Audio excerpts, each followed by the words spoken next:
विश्व वंदनीय संत सम्राट सदगुरु कबीर देव, मुद मंगल में श्रद्धेय संत समाज, सभी धर्म प्रेमी सज्जन, ज्ञान और भक्ति की स्रोत माता और बहन, भविष्य के कर्णधार, छोटे छोटे बच्चे एवं बच्चियां, सभी को बंधन अभिनंदन, साहिब बंदगी, साहिब बंदगी।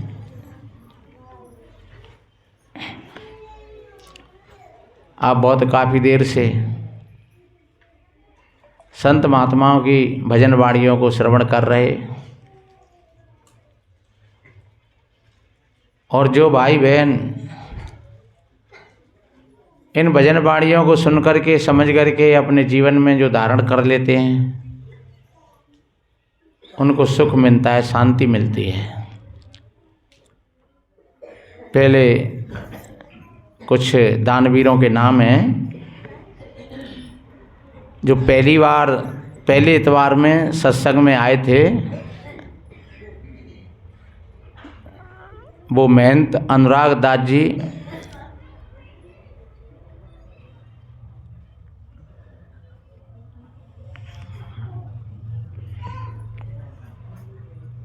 वो जिला कासगंज से आए थे, जिन्होंने सभी संतों के लिए वस्त्र भी भेंट किए और संत महात्माओं की 100 रुपया से पूजा की थी,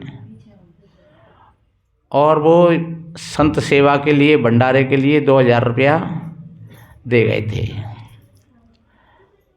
ऐसे संत और महंतों के लिए कोटि कोटि साधुवाद, धन्यवाद। जो समझते हैं कि कुछ जो अपने से बचता है उसको वो सेवा में लगा देते हैं,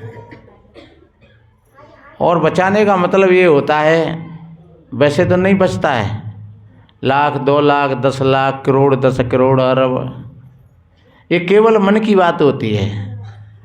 जब आप समझते हैं कि हमें सेवा में 10 रुपया देना है, तो फिर आप बचा लोगे कैसे भी करके, और नहीं देना है तो फिर काफ़ी पड़ा रहे। ये भावनाओं की बात होती है। जिन भाई बहनों की पवित्र भावनाएं होती हैं, उनका भाव ऐसा ही होता है। वो स्वयं जीवन में सुख शांति से रहते हैं और दूसरों को भी सुख शांति बांटते हैं। 1100 रुपया श्रीमती राजेश्वरी देवी, खुर्जा जंक्शन के पास है, जो जिला बुलंदशहर में पड़ता है, उनकी तरफ से हैं 1100 रुपया। 500 रुपया श्री कृष्ण लाका, ये सिकंदरा के पास में है, जिला दौसा राजस्थान में पड़ता है। 500 रुपया कृपाल सिंह सैनी, ग्राम फैजपुर, रामानंद जिला बिजनौर यूपी में पड़ता है। 2100 रुपया श्री बालकदास जी, फरीदकोट, कोट कपूरा, पंजाब, और बेटा का नाम है हरेंद्र कुमार। 2100 रुपया इनकी तरफ से है संत सेवा में। और 5000 रुपया गौरी शंकर अदली, सेवानिवृत्त, ग्राम जाटवान कला, तहसील फतेहाबाद, आगरा, उत्तर प्रदेश। ये अगले भंडारे के लिए हैं, जहाँ जो नई साल में जो कार्यक्रम करते हैं यहाँ, तो नई साल में जो कार्यक्रम होता है उसके लिए उन्होंने ये सेवा दान किया है कि महाराज अगले जो नई साल का जो भंडारा करते हैं उसमें ये 5000 रुपया हमारी तरफ से, जो अभी माला पहना करके गए थे पहले, तो वो गौरी शंकर जी हैं। ये फतेहाबाद तहसील में पड़ता है इनका गांव। और 100 रुपया चंद्रवती बाई, धौलपुर। 1100 रुपया भक्त कैलाश चंद जी, जो मरार ग्वालियर से आते हैं, ये तो आते ही हैं प्रति संडे को। 500 रुपया पुष्पेंद्र सिंह, धौलपुर गुलाब बाग। 500 रुपया मंगल सिंह, गोपालपुरा मुरैना। मध्य प्रदेश। 150 रुपया सुखपाल जी नावरिया, जयपुर झोटवाड़ा। 200 रुपया हीरा सिंह, ग्राम दहेरी, मनिया, धौलपुर, राजस्थान। इन सभी दानवीरों के लिए कोट कोट साधुवाद, धन्यवाद।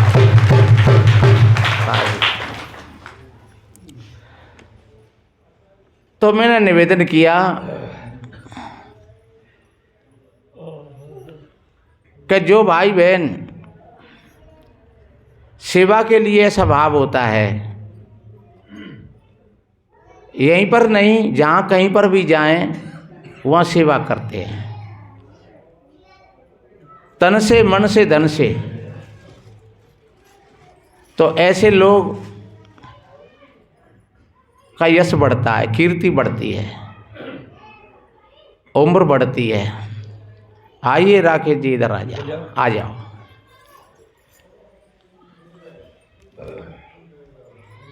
जय हो। जिन भाई बहनों का सेवा में, सत्संग में, ध्यान में मन लगा रहता है, और ये जो सत्संग है ये किसी रूढ़िवाद का नहीं है, इसमें अंधभक्ति नहीं है, ये एक सूझबूझ का सत्संग है। आप अगर सच्चे और अच्छे रास्ता पर चलोगे आपको सुख मिलेगा, शांति मिलेगी। आपके मन में कहीं थोड़ी सी गड़बड़ी है, गिलानी है, छल है, कपट है, उसके परिणाम में दुख मिलेगा। क्योंकि ऐसा शास्त्र कहता है। कहीं कहीं कोई भाई बहन सोचते हैं कि किसी देवता ने कुछ कर दिया है। अभी एक बहन का फोन आ रहा था कहीं से कि महाराज हमारी देवरानी है और उसको चक्कर आ रहे हैं और जांच करा ली माइंड की, और सब जांचों में कुछ नहीं आया है। तो आप कोई ऊपर की व्याधा हो तो देखना। तो हमने कही चलो आप दवाई ले आए हो? कि हाँ दवाई तो हम ले आए हैं। तो दवाई ले आए तो दवाई को बढ़िया परहेज से खाओ, और ऊपर की कोई बात होगी तो हम देख लेंगे। अच्छा, अब अगर हम ये कहते हैं कि ऊपर की कुछ नहीं है तो फिर ये कहेंगे शायद है कि बाबा जानते नहीं है इस मामले में। भाई क्योंकि अब मैं तो एक कह रहा हूँ इस बात को, और 50 लोग उससे यही कहेंगे कि भैया जब दवाई से फर्क नहीं पड़ रहा है तो जरूर तुम्हारे अऊत प्रेत देवी देवता बिगड़ रहे हैं, ये ऊपर का चक्कर है। तो ये ध्यान रखो, ये ऊपर के नीचे के ये चक्करबाजी से अलग रहना। ऊपर का और नीचे का कोई चक्कर नहीं होता है, ये चक्कर होता है तो हमारे मन का होता है केवल।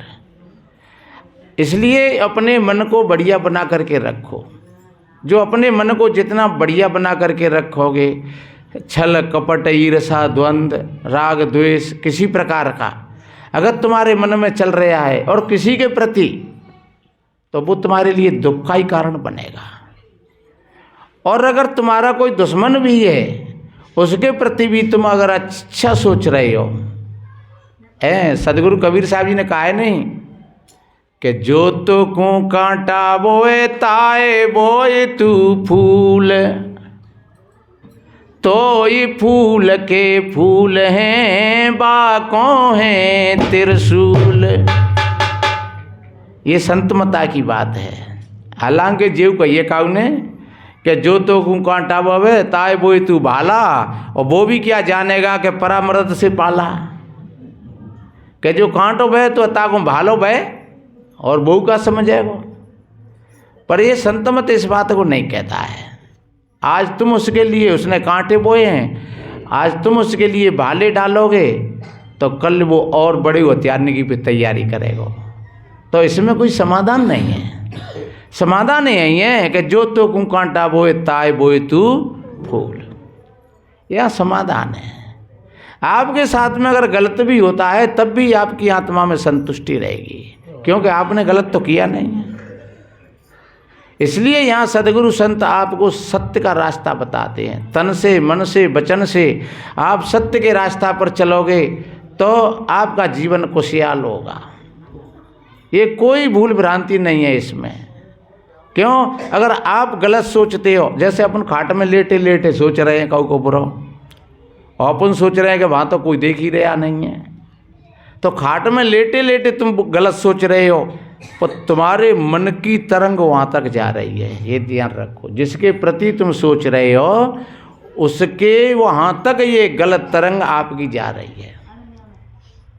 आप गलत सोच रहे हो, आप तो ये लग रही है कि हमारे पास कोई नहीं है, और कोई नहीं है तो फिर चाहे सोचो, पर नहीं।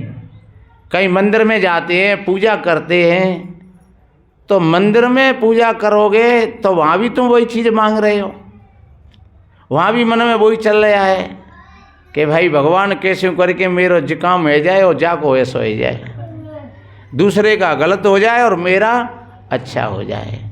यही सोच रहे हैं मंदिर में भी जा करके। थोड़ा हम ध्यान पर बैठते हैं तो इसी बात को सोच करके बैठते हैं, तो समझ लो कि वो ध्यान नहीं होता है, वो भजन नहीं होता है। ध्यान भजन का मतलब वही है, आप एक तो सबके शुभ चिंतक बन जाइए। आप सबके शुभ चिंतक होंगे, आप सबके दुख में सुख में, एक बार के लिए सुख में ना पहुंचो कोई बात नहीं है, लेकिन दुख में ज़रूर शामिल होना। कहीं पर भी, पड़ोसी के यहाँ, मित्र के यहाँ, दुश्मन के यहाँ भी अगर कोई दुख है, संकट है, तो वहाँ पर भी तुम एक बार के लिए पहुँच जाओ। और चाहे भले ही कोई दुखी आदमी है, वो दुखी तो अपने कर्तव्य से है, और फिर अगर तुम्हारा अपमान भी कर दे तो कोई चिंता की बात नहीं है। तो तुम इस तरीक़ा से अपने मन को पवित्र बनाओ। रामायण में कितनी बढ़िया आती है कि निर्मल मन जन सो मोए पावा, मोह कपट छल क्षेत्र निभावा। ये बिल्कुल खुली बात है कि भैया जब विभीषण आ रहे थे मिलने के लिए, तो श्री राम जी के पास में कुछ बानरों ने आकर के कहा कि प्रभु एक राक्षस से आ रहा है मिलने के लिए। तो वो कहते हैं आने दो। बोले पता नहीं है, जानी न जाए निशाचर माया, और काम रूप कह कारण आया। राक्षसों की माया का कोई पता नहीं है, जाने कैसा भाव लेकर के आ रहा है। तो श्री राम जी ने कितनी बढ़िया बात कही कि निर्मल मन जन सो मोहे पावा। अब थोड़ी देर के लिए हम रामायण की चौपाई का बात कर दें, हटा दें उसको। अब आप देखिए, आपके प्रति अगर कोई गलत सोचता है तो आपको कैसा लगेगा? आपसे कोई छल कपट का व्यवहार करे तो आपको कैसा लगेगा? अच्छा लगेगा? शायद कोई राजी नहीं है। आपके साथ में कोई गलत सोचे, आपसे कोई गलत बोले, आपको अच्छा नहीं लगेगा। जब आप अच्छे बोलते हो तो आप दूसरों को अच्छे लगते हो, जब आप दूसरों से बोलते हो तो दूसरे आपको अच्छे लगते हैं। जब आप दूसरों से अच्छे बोलते हो तो आप उनको अच्छे लगते हो, और जब वो आपसे अच्छे बोलते हैं तो आपको वो अच्छे लगते हैं। क्योंकि मान सम्मान सबको प्रिय है। भूख सबको लगती है, प्यास सबको लगती है, बैठना सबको अच्छा लगता है, चलना सबको अच्छा लगता है। ये जीवन की क्रिया हैं। इन जीवन की क्रियाओं में अगर ठीक तरीक़ा से अपन जीवन जिएंगे तो आपका जीवन अच्छा बनेगा, सुंदर बनेगा, बढ़िया बनेगा। कर भला होगा भला, नेकी कर नदी में डाल, दे करके भूल जाओ तो समझ लो तुम्हारा जीवन अच्छा बनेगा, सुंदर बनेगा। आपस में दौरानी है, जेठानी है, खूब मिलजुल करके प्रेम प्यार से रहो। परिवार है, पड़ोसी है, खूब मिलजुल करके प्रेम प्यार से रहो। बच्ची बच्चाओं को अच्छी शिक्षा दो, अच्छे संस्कार दो। नशा व्यसनों से बिल्कुल दूर रहो। कोई भी नशा है, बीड़ी है, सिगरेट है, गांजा है, भांग है, कोई भी शराब है, अंडा है, मांस है, इन सारे दुर्व्यसनों से और दुर्विकारों से आप अपने चित्त को बढ़िया बना करके रखो, अच्छा बना करके रखो, तो आपका जीवन बढ़िया बनेगा। ये जीवन जीने के सूत्र हैं। देखो एक बात बताएं, जब आपकी बेटी घर से जाती है तो आपकी बेटी अपनी भाभी से क्या कहती है कि माता पिता का ध्यान रखना। आपकी बेटी क्या कहती है अपने माता पिता से, अपनी भाभी से, भाभी जी माता पिता का ध्यान रखना। कितनी बढ़िया बात है, अच्छी बात है नहीं। लेकिन वही बेटी जब जाकर के अपने सास ससुर से दुर्व्यवहार करे तो फिर कैसा लगेगा। अपनी भौजाई से तो बोल रही कि माता पिता से बढ़िया रहना और बढ़िया रखना माता पिता को, और स्वयं जाकर के वो सास ससुर से द्वंद्व रूप है, तो फिर उसके माता पिता कैसे बढ़िया रहेंगे, उसकी भाभी कैसे बढ़िया व्यवहार करेगी उनके साथ में। इसलिए मेरे भाई बहनों, इन बातों पर खूब बढ़िया ध्यान रखो। आज का बड़ा अच्छा अवसर है, ये जीवन जीने की कला है। हम महात्मा लोग कुछ दे नहीं रहे हैं आपको, सिर्फ आप थोड़े से भूल गए हो अपने रास्ता से, तो बस उस रास्ता को हम बता रहे हैं, आपको करना पड़ेगा। तथागत बुद्ध कहा करते थे कि मैं कुछ दे नहीं रहा हूँ आपको, और मेरे पास जो है वो मेरा है, और आपके पास में है वो आपका है। मेरा नाम जपने से, मेरी पूजा करने से तुम्हारा दुख और द्वंद्व दूर नहीं होगा।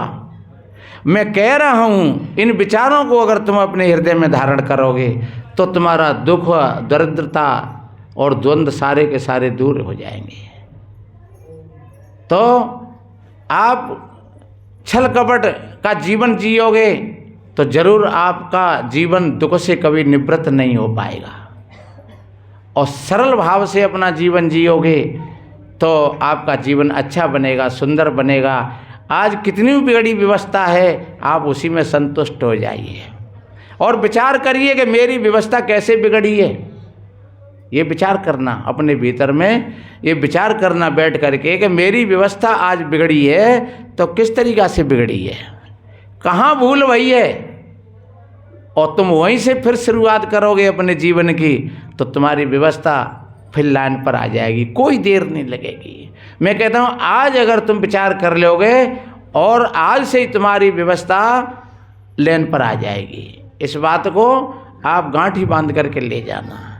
कहीं व्यवस्था हमारी बिगड़ रही है तो वो हमारी भूल है। ईश्वर, भगवान, देवी और देवताओं का इसमें कोई हाथ नहीं है। गीता में भी भगवान कृष्ण कहते हैं, ना दत्ते किंचित पापम, मैं किंचित मात्र के लिए किसी को सुख और दुख नहीं देता हूं।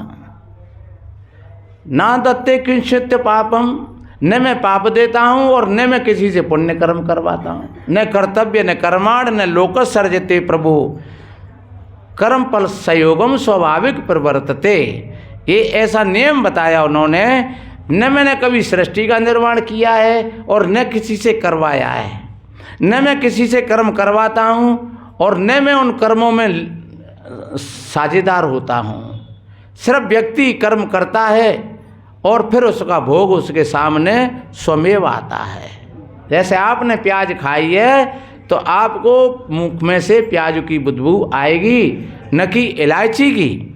आपने प्याज खाई है तो प्याज की बदबू आएगी, इलायची की नहीं आएगी।